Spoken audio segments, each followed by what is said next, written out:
Misalnya kalau bicara moralitas itu kan adalah sesuatu yang diambil dalam bentuk baik atau buruk berdasarkan pemikiran gitu, itu moral gitu.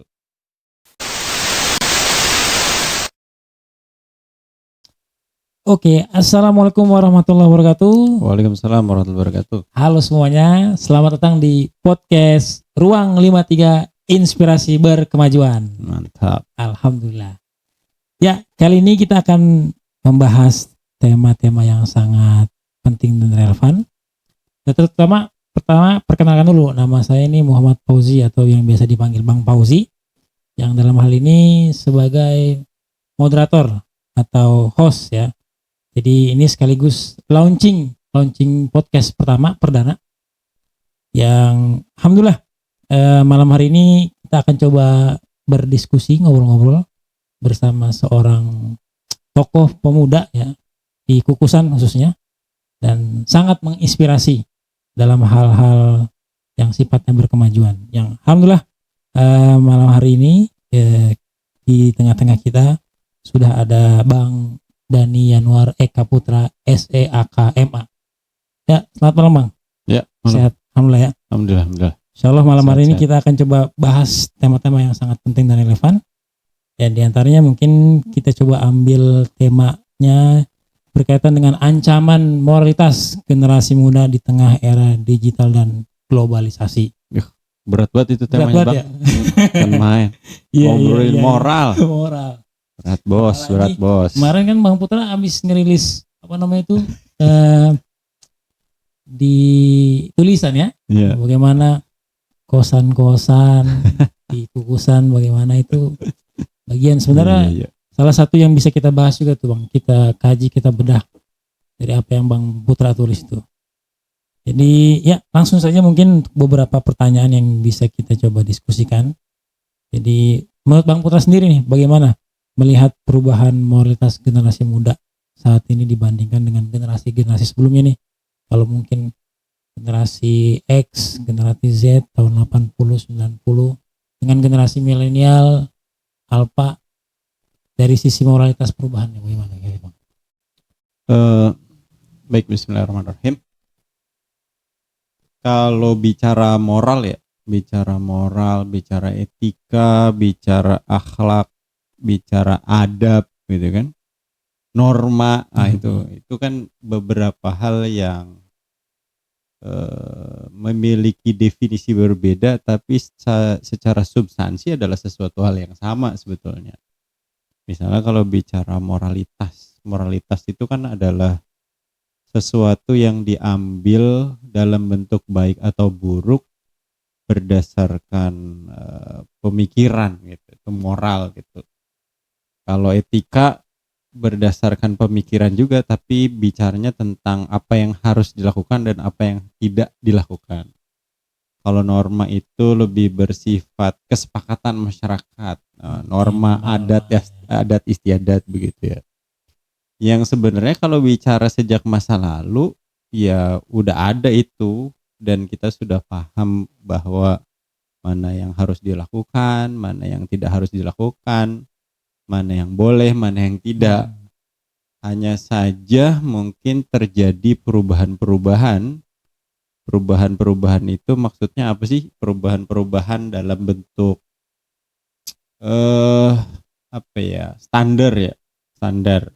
standar moral, standar etika yang boleh jadi mengalami perubahan di masa lalu dengan masa sekarang. Misalnya gini ya, adab terhadap yang muda terhadap yang tua itu mengalami perubahan di masa sekarang gitu. Dulu yang muda wah itu ya, misalnya kalau kita bicara ketemu sama guru zaman dulu tuh, kita langsung cium tangan, atau bahkan dalam beberapa itu malah malu mau ketemu kan, malu ketemu sama guru gitu karena sungkan gitu kan. Sekarang guru kalau dalam konteks sekarang kadang-kadang sekarang diajak lewat baik ya, lewat baik sama orang yang lebih senior ya kadang biasa aja gitu kan. Belum lagi misalnya tidak ada sekatnya antara yang tua dan muda di era perubahan dunia nyata ke dunia maya. Dunia Yang maya. sebenarnya dunia maya pun sebenarnya dunia nyata ya. Nah, itu. Hanya saja dia seperti seolah-olah tidak ada sekat, tidak ada ekspresi. Dunia maya itu kan nggak ada ekspresi sebenarnya. Kalau kita mengekspresikan emoticon senyum, belum tentu Iya, dia senyum gitu ya. klise, Boleh jadi klise. dia nulisnya sambil netesin air mata gitu. Iya. Atau malah sebaliknya, emoticonnya adalah sedih tapi sebenarnya sambil ketawa Sambil gitu. ketawa. Lagi ngerjain temennya mungkin kan. Dan sebagainya. Nah, itu ada perubahan-perubahan tuh kalau dari zaman dulu ke yang sekarang, yang kadang-kadang juga mungkin proses-proses instan itu memberikan pengaruh terhadap generasi sekarang gitu ya, sehingga mereka tidak melalui beberapa tahapan-tahapan untuk memiliki moral yang utuh gitu ya. Gitu. Ya kadang-kadang kalau kita ketemu sama bocah mahasiswa juga, karena kita bocah kukusan nih ya, Iya. zaman dulu lain banget dah, lagi zaman saya masih kecil gitu ya. Anak-anak UI itu ya begitu dah, ngebaur sama masyarakat. Kalau lewat tuh ya kulo nuwun gitu ya. Ini saya sambil nyinggung-nyinggung juga nih. Iya. Ya ngapa-ngapa lah, ini bagian dari masukan. Iya, otokritik ya nggak? Kita di Kukusan punya universitas Bener besar dong, kan. bener dong. Harus juga bisa lah. Bener banget bang. Memberikan Jadi kita berdua nih masukan-masukan. orang asli Kukusan gitu Iya. kan. Ada kegelisahan, kegundahan. Maksud saya jangan ada cuma di Menara Gading nih teman-teman di UI gitu ya. Tapi juga menapaklah di bumi karena mereka banyak stay di Kukusan gitu ya, dan seterusnya. Mungkin Sepakat. itu sih bang. Siap. Ini obrolannya cukup berat kan? Sambil minum Tat. Ini Iya, belum ada sponsor nih. Ini air biasa aja. Iya lumayan dah. Gak ada sponsor aja enak. Belum. Apalagi ada sponsornya. Ya, jadi ngomongin media sosial Tat. Ini jadi sekaligus jadi pertanyaan. Jadi kira-kira seberapa besar pengaruh media sosial dalam membentuk perilaku dan moral anak muda? Kalau zaman dulu mah kita kagak ada Facebook, nggak ada Instagram, apalagi TikTok nih kan sekarang lagi semua pasti anak-anak SD kadang saya lihat di jalan-jalan ya pada apal-apal banget lagu Stay kita ada apa namanya bus itu kan nyanyi begitu bagaimana itu kan pasti kan paling nggak anak-anak mulai dari usia dini udah main medsos. Sementara kita zaman dulu belum ada tuh. Tantangan dan seberapa pengaruh tuh kira-kira? Sebenarnya gini ya, saya termasuk orang yang tidak bersetuju bahwa dengan kalimat emang udah zamannya gitu. Saya termasuk yang nggak setuju, seolah-olah kalau kalimat emang udah zamannya tuh kita jadi lagi pasrah gitu ya, pasrah dengan keadaan. Padahal keadaan itu didesain orang, dibentuk sama orang. Yang bisa kita pahami dengan mudah ya, semakin kita nggunain TikTok otomatis kan makin kaya si foundernya kan. Iya. Si penciptanya semakin kaya. Ya, TikTok itu bahkan infonya kan dari Cina. Nah, terus saya sempat dengar podcastnya Pak Helmi Yahya. Dia itu diajak ke Cina sama siapa namanya? Budiman Sujatmiko. Nah, ternyata di Tiongkok tuh nggak ada TikTok. Nggak ada TikTok malah justru. Iya. Jadi anak mudanya dibatasi gitu. Malah nggak ada TikTok. Tapi di sana nggak di. Iya, kalaulah ada media sosial di sana untuk pembelajaran gitu. Gitu. Tapi ya dikirimnya ke Indonesia gitu. Bahkan kalau kita buka beberapa data, ya sekarang sudah beralih itu, yang tadinya Amerika sebagai pengguna TikTok pertama. Yang sempat mau dibeli sama Donald Trump itu kan karena persaingan bisnis dan lain sebagainya. Nah, karena Indonesia pengguna TikTok paling banyak. Indonesia tuh kan. Kalau tidak salah sekitar 260-an mungkin juta. Yang nonton kita nih pasti punya TikTok kok. Saya sebenarnya juga punya TikTok sih. Tapi yang nggak terlalu buat penting-penting. Iya. Saya paham. Sekedar informasi yang mungkin positif lah saya. Iya. Gini ya, media sosial itu selalu bersifat netral sesungguhnya. Tapi bagi saya pribadi tidak pernah bebas nilai. Bebas nilai itu tergantung siapa sih pembuatnya. Gitu ya. Dengan maksud begini ya, bebas nilai tidak bebas nilai otomatis si pembuat tuh punya tujuan gitu. Selain dia pengen kaya, Tapi ada tujuan-tujuan lain mungkin di balik itu semua. Karena manusia itu tidak pernah lepas dari ideologi yang meliputi dirinya gitu. Entah kan kalau misalnya dia beriman ataupun tidak beriman itu kan ngaruh sebenarnya. Betul. Ngaruh banget. Ini kalau kita ngobrol di konteks Islam itu ngaruh banget itu. Jadi kalau orang beriman dia bikin sesuatu, pasti dia punya landasannya gitu, bikin sesuatu. Sama dalam hal ini juga ini kita bikin podcast Iya. inspirasi berkemajuan apa? Makanya. Biar menjadikan pemuda-pemuda Bener mencerahkan. Iya benar Gitu. Benar. Paling enggak kita muncul lah di FYP TikTok, Iya. Reel Instagram gitu kan. Meskipun ya kalau balik lagi kalau persoalan tadi ya, ini kita tuh bukan kalimat emang udah zamannya itu sebenarnya zaman itu didesain orang gitu, dibuat sama orang. Dan seharusnya kitalah yang menjadi pendesain atas zaman ini. Idealnya begitu ya. Sepakat. Ya kita mendesain. Kalau lah TikTok harusnya kita yang bikin TikTok tapi versi kita. Instagram versi kita. Facebook versi kita, WhatsApp versi kita. Hanya saja memang kita tidak sedang dalam posisi peradaban paling tinggi gitu ya. Nah ini kita bisa ngobrol banyak sebenarnya persoalan-persoalan itu. Lalu lahir generasi-generasi instan, lahir stigma-stigma ke generasi itu yang generasi strawberry gitu. Itu kan kalimat nggak enak sebenarnya ya. Strawberry itu dipandang bagus tapi gampang busuk, asam rasanya gitu. Itu kan nggak enak stigma itu gitu Bang. Nah, ini mungkin bagian dari tantangan dan ini Bang Putra juga.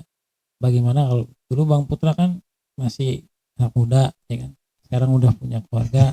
Bahkan yang pertama lagi sedang-sedangnya ya, lagi mondok kan, lagi bahasanya lagi mencari jati diri.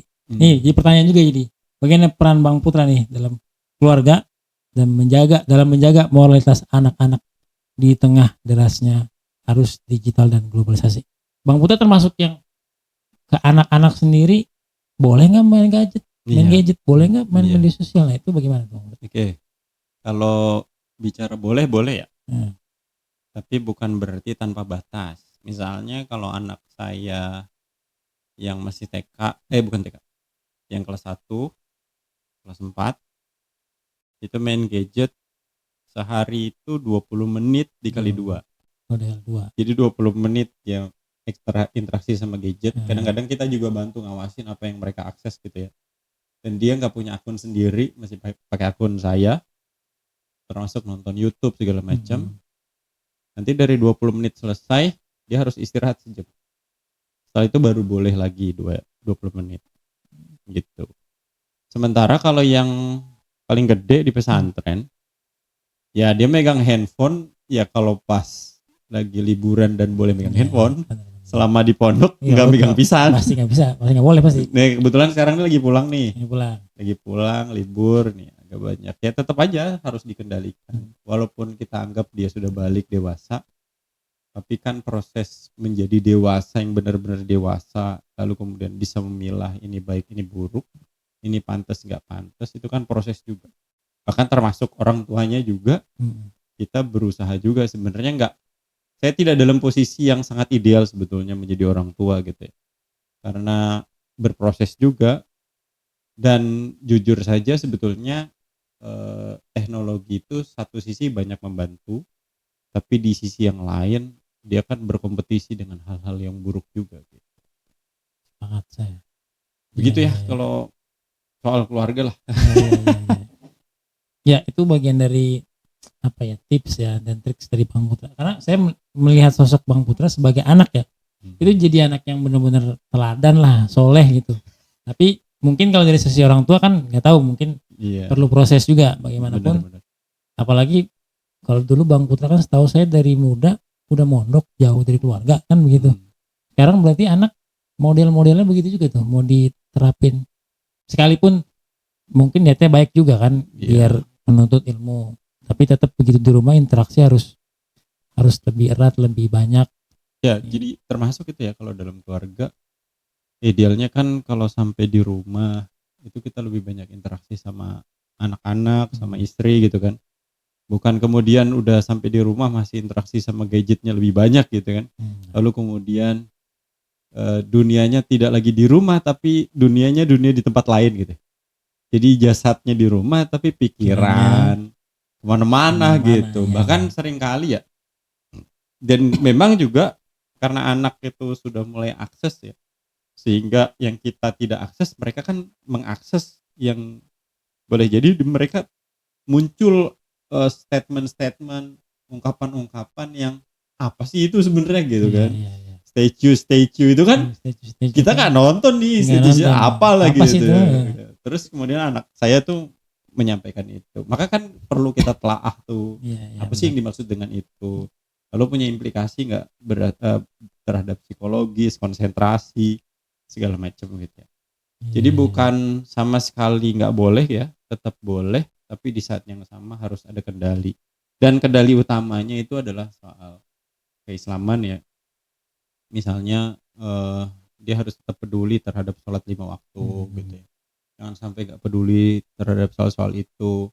Ngaji habis maghrib, ngaji habis subuh terus tetap dilakukan gitu.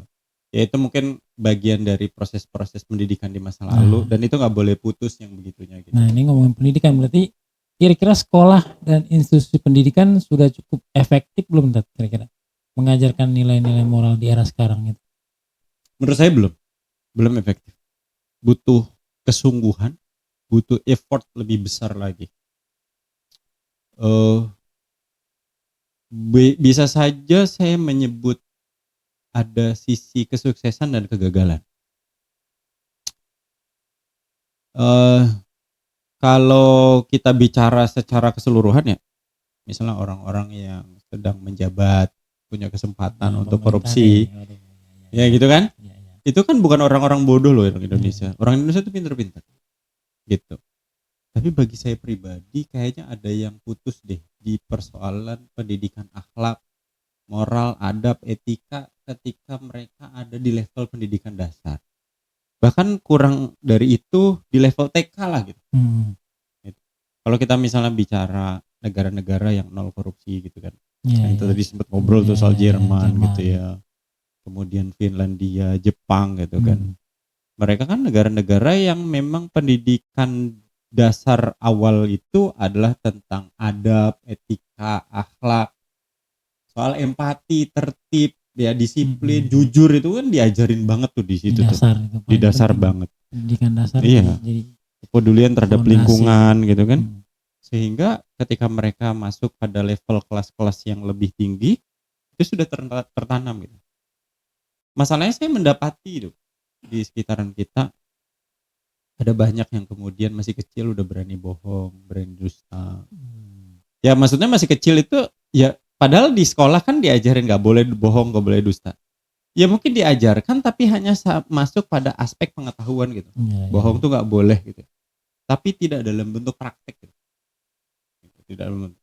Sehingga karena kebetulan saya juga pendidik ya, sehingga kadang-kadang masih menemukan juga ada anak-anak di level SMA, level kuliah, karena dulu kuliah nih, di level kuliah itu banyak yang titip absen, banyak yang kalau ujian kayak ini kayak lumrah deh, kayak ujian itu ujian tengah semester, akhir semester nyontek itu kayak hal lumrah.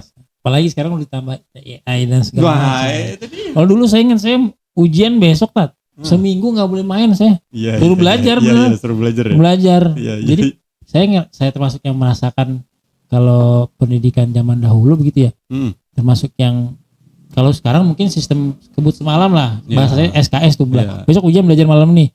Itu nggak terlalu pengaruh. Tapi kalau mungkin buat anak-anak sekarang karena udah ada AI dan segala macam. Itu kadang-kadang ya jadi miris sebenarnya sih. Satu sisi juga tuh Bang Ji. Satu sisi itu menyebabkan, jadi AI ini menyebabkan generasi yang tidak mau berpikir keras. Ya kan dia tinggal nanya terus dapat jawaban kan. Kemudahan informasi tapi justru melemahkan generasi. Satu sisi kemudahan tapi melemahkan literasi. Gitu. Ya kan kita juga lupa siapa sih pembuat AI? Kenapa bukan kita yang buat gitu?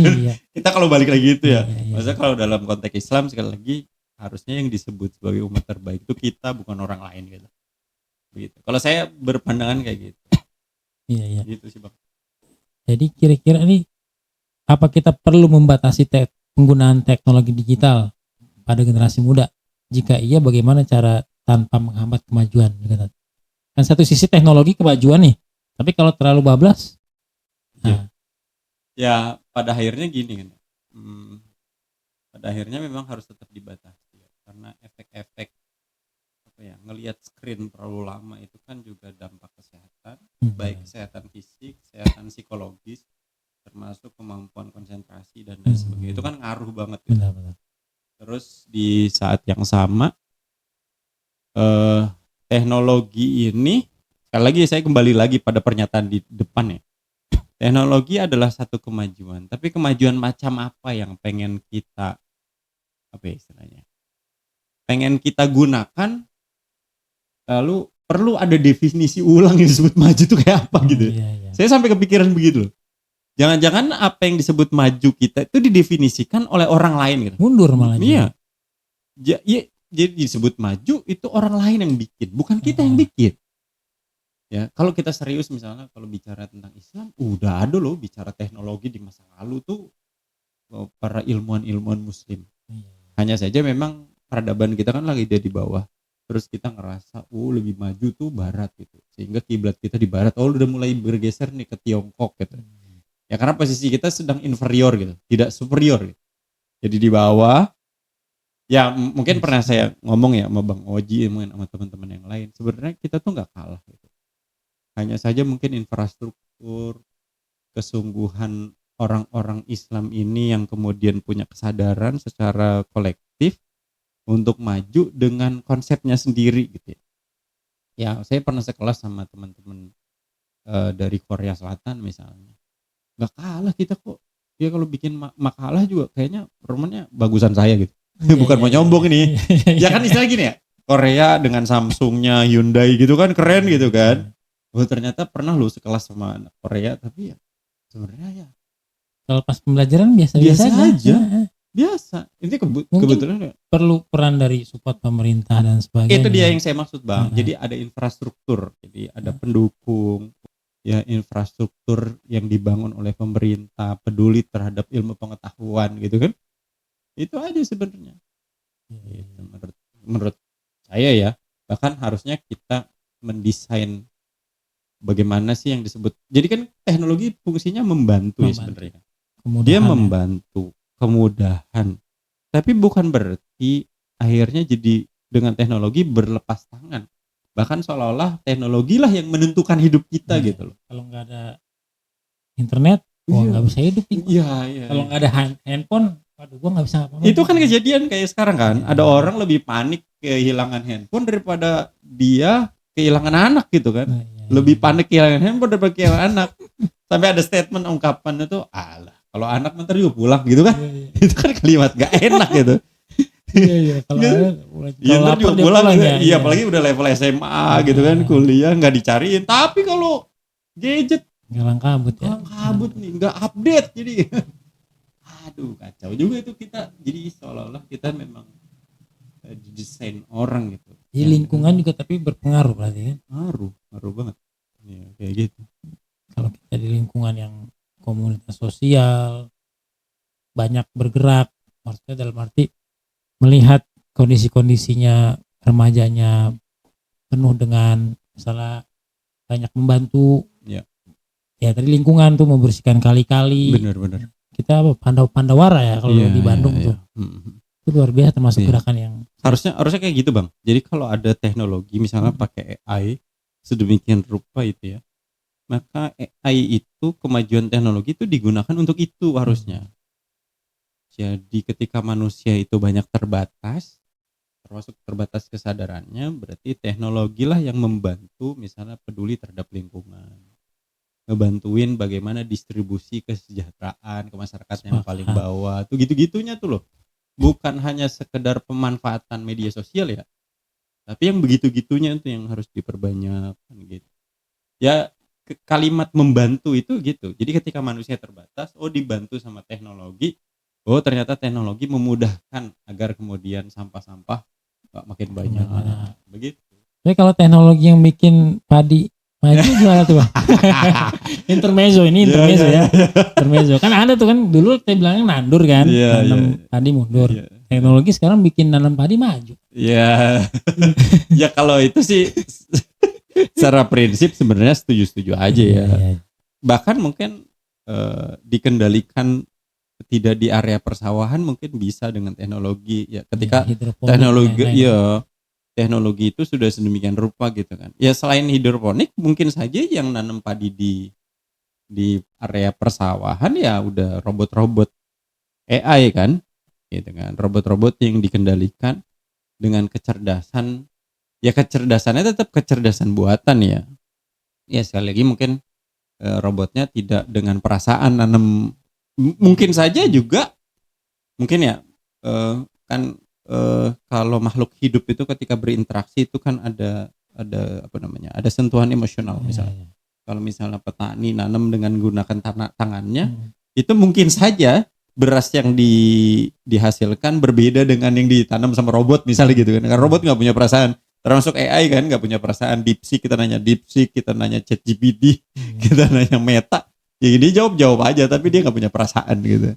Nah itu yang gitu-gitunya. Jadi sekali lagi ya, mungkin teknologi itu membantu tapi dia tidak akan pernah menggantikan sepenuhnya gitu. Oke. Ya cukup menarik maksudnya pembahasan kita.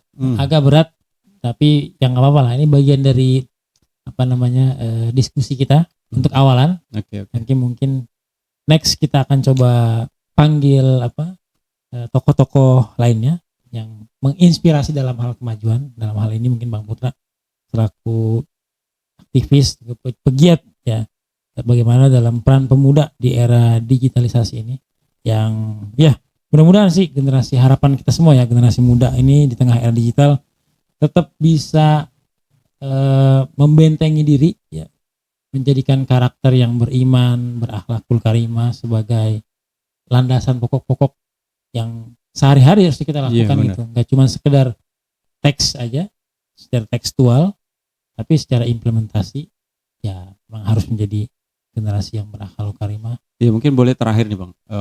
Menurut saya tuh manusia itu boleh berinovasi sehebat-hebatnya ya. Tapi bukan berarti tanpa nilai yang melandasi. Nilai itu ya disebut tadi adab, akhlak, moral gitu, etika gitu ya. Maka ketika itu semua dilandasi dengan hal-hal yang baik, otomatis setiap penggunaannya pun algoritmanya pun gitu ya. Otomatis adalah kebaikan ya. Gitu. Kalau perlu tertutup tuh algoritma, misalnya orang ya kalau kita kayak sekarang lah ya, kayak TikTok, apa yang sering kita tonton itu yang akan banyak muncul gitu kan. Maka kalau dalam konteks kita algoritmanya semuanya yang baik gitu loh, nggak kasih kesempatan yang buruknya gitu. Kita hilangkan. Iya, bahkan kalau perlu ketika dia ngeliat yang buruk malah yang muncul semakin lebih baik gitu. Atau kemudian mencuci otaknya agar kemudian beralih dari yang pikiran dia buruk menjadi baik gitu. Jadi algoritmanya ngaruhin ke otaknya gitu. Gitu kali Bang. Siap. Oke deh. Ya, oke, demikian diskusi kita tentang tantangan generasi muda di tengah era digital dan globalisasi. Semoga dengan diskusi ini kita semua bisa lebih sadar dan berperan aktif dalam membimbing generasi-generasi muda agar tetap kuat dan dalam hal-hal positif. Terima kasih sudah mendengarkan dan menonton, dan sampai jumpa di episode berikutnya di Ruang 53 Inspirasi Berkemajuan. Assalamualaikum warahmatullahi wabarakatuh. Waalaikumsalam warahmatullahi wabarakatuh. Siap. Terima kasih Bang Putra. Oke, sama-sama.